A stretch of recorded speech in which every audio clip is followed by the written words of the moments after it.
Assalamualaikum warahmatullahi wabarakatuh. Shalom, Om Swastiastu, Namo Buddhaya, Salam Kebajikan. Yang saya hormati Komisioner Kompolnas Bapak Beni Mamonto dari Irwasda Polda Kombes Ari, rekan-rekan penyidik sekalian, rekan-rekan wartawan insan pers yang hadir pada siang hari ini. Ya, kami dari Polda Jabar akan menyampaikan terkait tanggapan kami terhadap hasil sidang putusan pra-peradilan untuk tersangka PS, ya, yang saat ini sudah kita sama-sama dengarkan, telah dibacakan hasil putusan sidang pra-peradilan tersangka PS. Untuk itu kami dari Polda Jabar tentunya menanggapi sebagai berikut. Ya, yang pertama, tentu dari Polda Jabar kami akan mematuhi putusan sidang pra-peradilan yang telah diputuskan oleh Hakim Tunggal pra-peradilan untuk tersangka PS. Yang kemudian yang kedua, tentunya kami dari Polda Jabar, penyidik, akan menjalankan segala putusan hakim pada sidang pra-peradilan tersangka PS. Itu yang dapat saya sampaikan, hanya dua hal terkait tanggapan kami terkait hasil sidang putusan tersangka PS. Demikian. Mungkin ada tambahan dari Pak Beni dari Kompolnas, kami persilakan.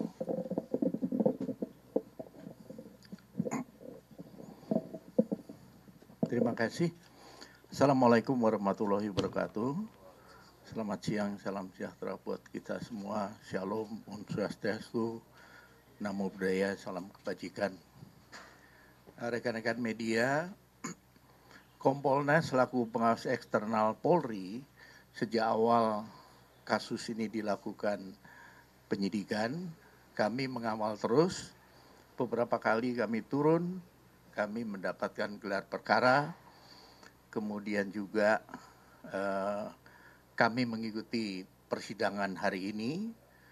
Di antaranya yang kami cermati adalah pertimbangan hakim. Teman-teman juga sudah mengikuti tadi. Dari beberapa pertimbangan hakim itulah menjadi masukan kami. Yang pertama tentunya evaluasi bagaimana implementasi Perkap dan Perpol tentang manajemen penyidikan. Hakim berpendapat bahwa ada beberapa hal yang tidak dipenuhi. Oleh sebab itu, kami dari Kompolnas tentunya ada dua sisi. Di satu sisi bagaimana evaluasi penanganannya, di sisi lain juga evaluasi tentang Perkap dan Perpol. Karena aturan itu tidak harga mati. Itu terus dievaluasi sesuai dengan perkembangan yang ada. Jenis kasus tidak bisa dipukul rata. Satu Perkap dan Perpol tentang manajemen penyidikan, ini tidak bisa semua kasus disamakan. Ada perbedaan. Oleh sebab itu kami melihat dari sisi sana. Beda kasus penipuan dengan kasus pembunuhan. Beda dalam hal penanganannya. Beda SOP-nya. Inilah hasil pengamatan kami, makanya kami tadi hadir, mendengar, mencermati apa pertimbangan hakim sampai dengan putusan diberikan. Kami menghormati putusan pra-peradilan ini dan tentunya Polri akan mematuhi dan melaksanakan putusan tersebut. Demikian dari saya. Terima kasih. Wassalamualaikum warahmatullahi wabarakatuh. Om Santi Santi Santi Om. Demikian rekan-rekan, jadi sudah kami sampaikan tanggapan dari Polda Jawa Barat terkait hasil putusan sidang pra-peradilan tersangka PS yang sudah sama-sama kita dengarkan pada hari ini. Kemudian tadi sudah rekan-rekan juga dengarkan penyampaian statement dari Kompolnas, ya, dari Pak Benny Mamonto terkait pengawasan yang masih akan terus dilakukan terkait dengan proses penanganan tersangka PS. Demikian mungkin dari kami, dari Polda Jabar maupun dari Kompolnas. Masih ada pertanyaan? Soal kapan dibebaskan? Ya, jadi kalau terkait dengan pembebasan, ya, tentu kami akan mematuhi segala putusan dari hakim, ya, dari pengadilan. Secepatnya, ya, sesegera mungkin kami akan penuhi sesuai dengan putusan dari hasil sidang pra-peradilan. Kita menunggu, ya, mudah-mudahan secepatnya kita akan segera mematuhi tentunya sesuai dengan putusan. Itu mungkin, ya.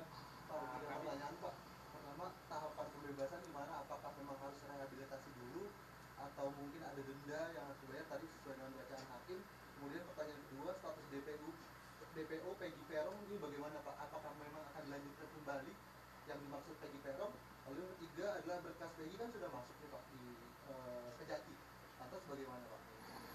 Baik, jadi terkait dengan teknis tentu akan berproses, ya.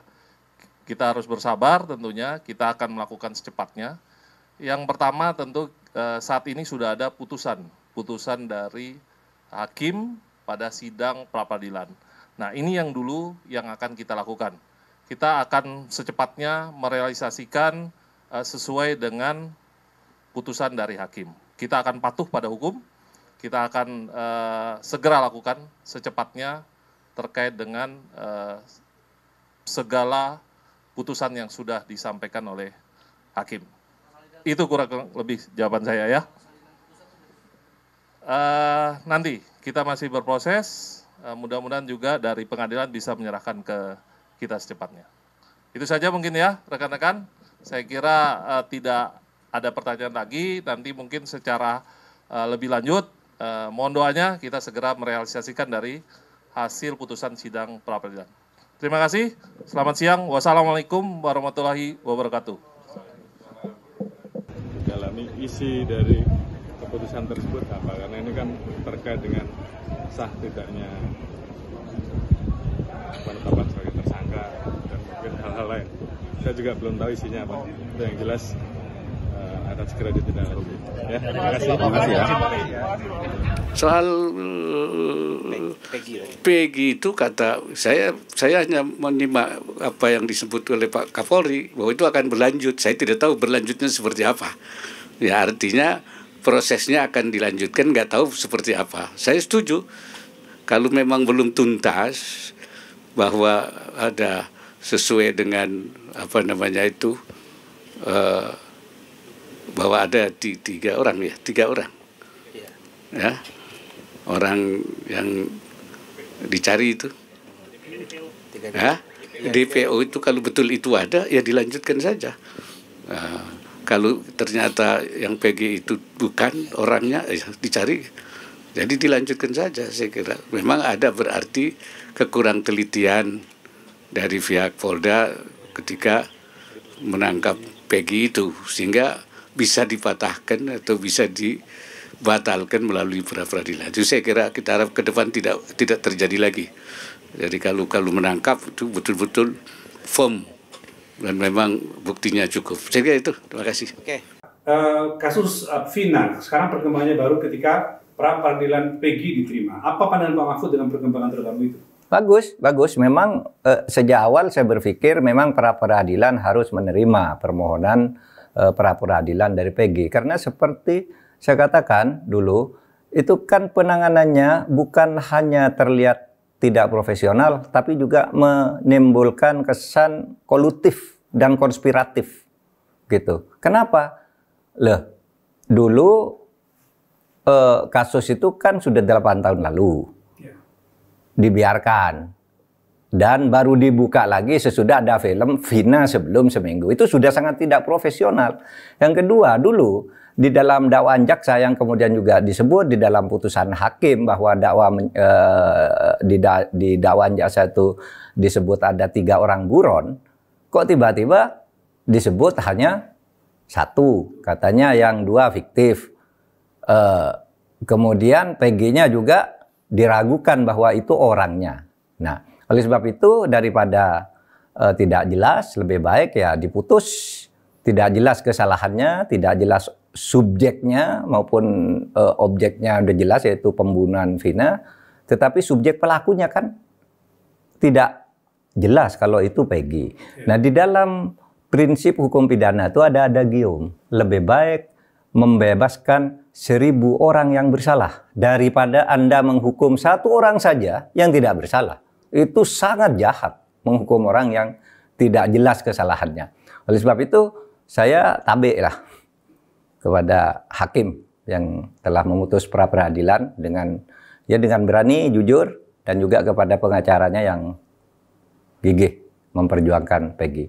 Hormat juga kepada Polda Jawa Barat yang sudah menyatakan menerima dan akan melaksanakan putusan pra peradilan ini. Itu aja. Dengan perkembangan terbaru itu berarti kira-kira polisi mestinya bagaimana, Pak? Apakah melakukan semacam katakanlah semakin jelas bahwa ada kesalahan di awal penyelidikan sehingga perlu dibentuk tim atau apa, Pak? Ya terserah polisi aja lah. Tetapi yang jelas itu adalah vonis dan pertimbangan vonis yang mengambil dari dakwaan jaksa kan gitu. Berarti itu ada gitu 3 orang yang menjadi buron itu. Nah selama ini kan kesannya yang menjadi buron itu disembunyikan sehingga lalu dibiarkan. 8 tahun nggak usah dibuka gitu. Lalu ketika terungkap oleh sebuah film gitu, lalu dicari. Kan gitu kesannya. Dan itu sebabnya lalu dibatalkan oleh pra peradilan di Bandung. Bagus. Saya mendapat kabar Peggy sudah bebas dengan putusan pra peradilan oleh Hakim Pengadilan Negeri. Ya. Halo Peggy. Mau nggak gua traktir makan ramen di Hotman Ramen, ya? Ya, kalau Peggy ada waktu dan pengacaranya, Hotman mau traktir di Ramen Hotman di Jalan Satrio, yang kemarin juga Gibran juga baru makan di Hotman Ramen Jalan Satrio Kuningan. Memang ini pure untuk kepentingan pribadi seorang Peggy Setiawan, cukuplah sampai di situ, Kak. Ini menghadiri beberapa TV, wawancara TV. Salahkah itu? Tidak.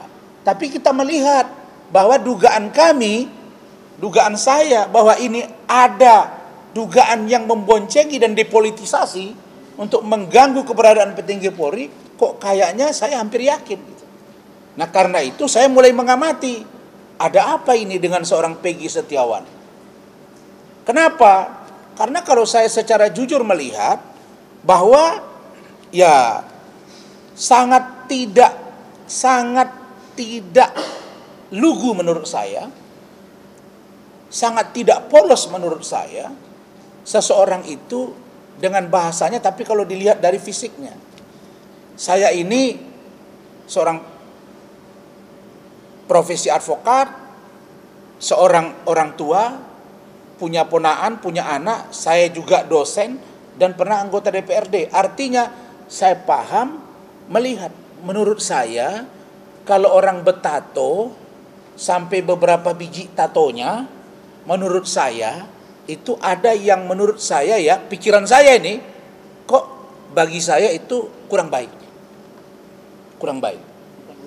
Nah, jadi kalau sekarang dimunculkan citranya itu sebagai orang yang sangat suci, sangat bersih, sangat tawadu, kok kayaknya saya kurang yakin. Saya nggak menuduh. Nah, kemudian ketika dialog hari Selasa itu di salah satu TV swasta, ketika diwawancarai oleh hostnya, itu saudara Peggy mengakui bahwa dia salah satu pendukung sepak bola, termasuk nama orangnya gitu. Sayangnya saya tidak diberi kesempatan untuk berdialog dengan beliau karena dilarang oleh hostnya. Saya paham kalau Rasman yang bicara nanti dianggap menginterogasi. Tapi di TV sebelah itu wawancara, Kak. Dialog. Nah, ada kesempatan narasumber tuh dialog. Nah saya sebenarnya pingin gitu. Pingin saya tanya, misalnya kenapa ada tato, untuk apa tato itu dibuat, kenapa dihapus. Kemarin katanya dibuat tato 2015, kenapa 2016 baru dihapus. Benar nggak pencinta bola, benar nggak pendukung Persija, boleh dong. Kenapa diganti nama jadi Robi? Tahu nggak dia kalau bapaknya kawin lagi? Tahu nggak dia kalau misalnya bapaknya mengganti nama? Nah, kira-kira begitu Kak. Karena ini memang bukan objek, bukan materi perkara. Makanya kalau saya katakan dari awal bahwa putusan Hakim Eman Sulaiman ini sangat-sangat tidak cermat dan tidak menyelesaikan masalah. Tidak menyelesaikan masalah. Ada 9 poin yang menjadi amar putusan. Dan dari 9 ini saya sudah jelaskan dan saya pertegas lagi. Ada 2 yang sangat-sangat tidak menurut saya logik. Tidak logik dan kontraproduktif. Oke. Gimana? Sini nih terungkap sebenarnya tuh emang sangat terang. Enggak seperti dulu gelap. Gelap gulita ya. Ketika waktu itu dikasih lihat oleh penyidik fotonya Peggy bagaimana? Itu beda Pak. Beda. Tetap kalau beda. Tetap ya. Berarti itu gimana perasaannya Saka ketika mendengar informasi Peggy bebas ini? Ya ketika ngedengar Peggy bebas, alhamdulillah sangat senang. Karena dia aja tuh peristiwanya aja tuh gimana nggak jelas. Bahwa peristiwa itu ada atau enggak kan nggak tahu tuh. Oke, tadi udah berdoakan untuk kemenangan kita kan?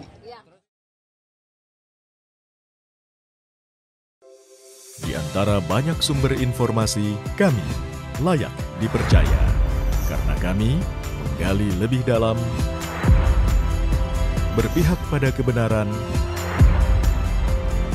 berpegang pada data dan fakta, agar layak Anda jadikan referensi.